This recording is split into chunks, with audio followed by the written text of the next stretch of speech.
So, what makes a smartphone worth buying in 2017?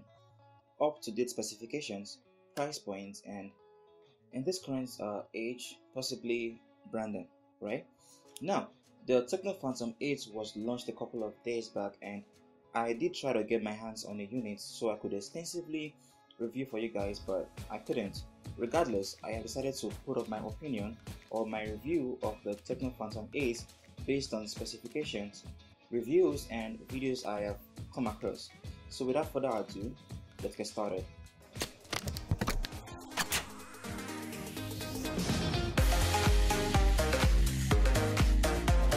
First things first, let's talk about the quick specifications of the device. The Tecno Phantom 8 features a 5.7-inch display with a resolution of 1080 by 1920 pixels, referred to as Full HD.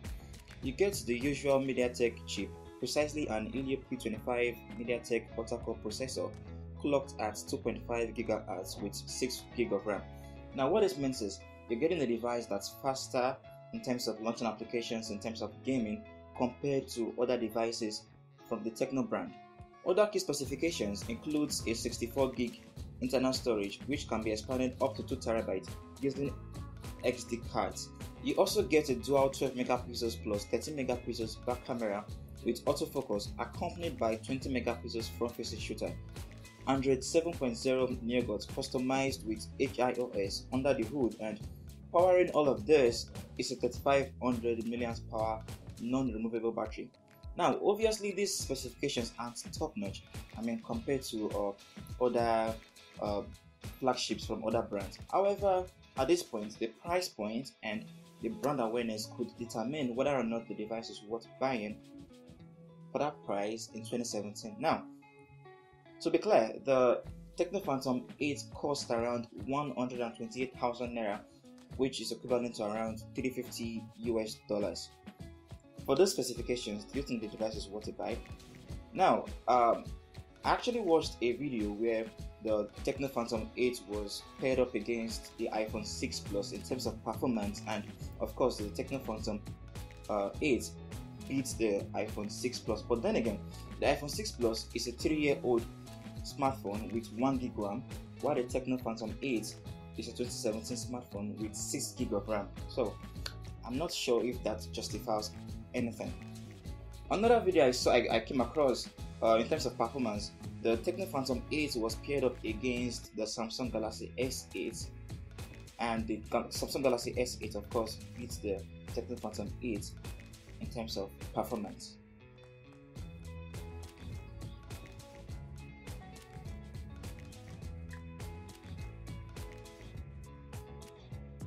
On the camera side of things, the Tecno Phantom 8 features dual 30 megapixels back camera plus 12 megapixels back camera, accompanied by 20 megapixels front-facing shooter.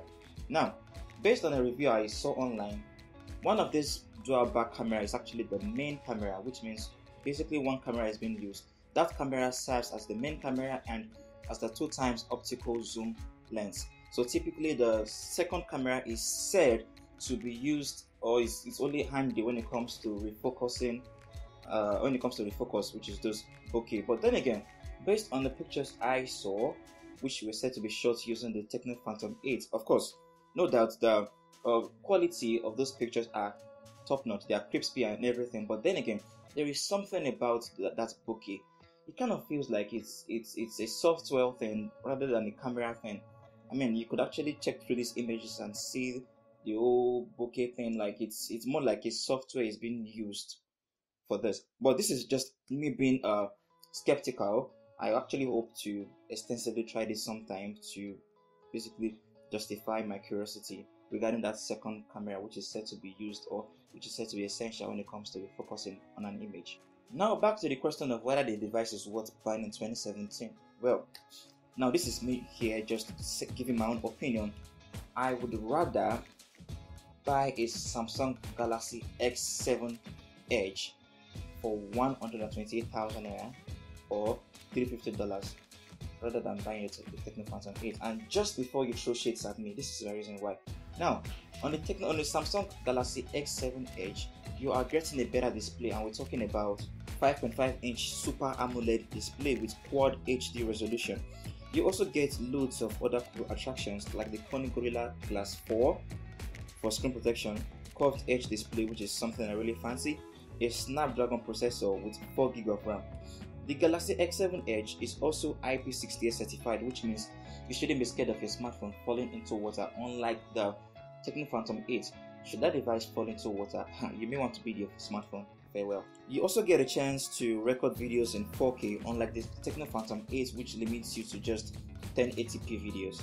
You are also going to be getting a slightly better battery, a 3600 mAh battery to be precise. Although there is a slight reduction in the megapixel count doesn't always translate to better images. What does is the sensor being used on the smartphone.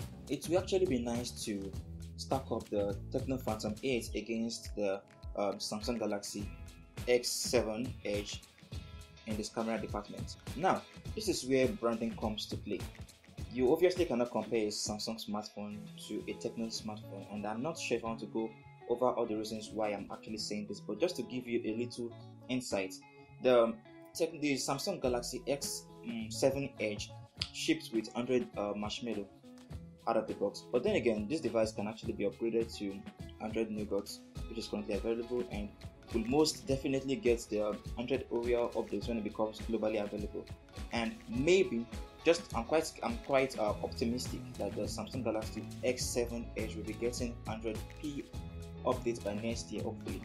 But in the case of the Tecno Phantom 8, the device ships with 100 7.0 Nougat out of the box, and we probably get the 108.0 Oreo updates when it becomes globally available. But I am quite sure, I mean, this is me just being I don't know what to use right now, but I'm quite sure the device will not get the 100p updates when it becomes available next year. So that is just a sneak peek to where branding comes to play. But then again, this is just my opinion, and from my standpoint, I would rather save my 128,000 or possibly get a Samsung Galaxy S7 Edge, a UK used or a used one for that price range of $350 rather than getting the Tecno Phantom 8.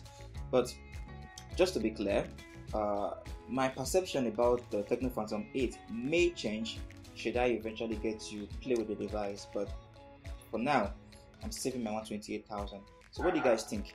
Do you think the Tecno Phantom 8 is worth buying in 2017, or you should skip it? Let me hear your opinions in the comment section down below. If you enjoyed this video, please be sure to hit the like button. Subscribe if you haven't already, it's totally free, and I'll catch you guys in the next one. Adios.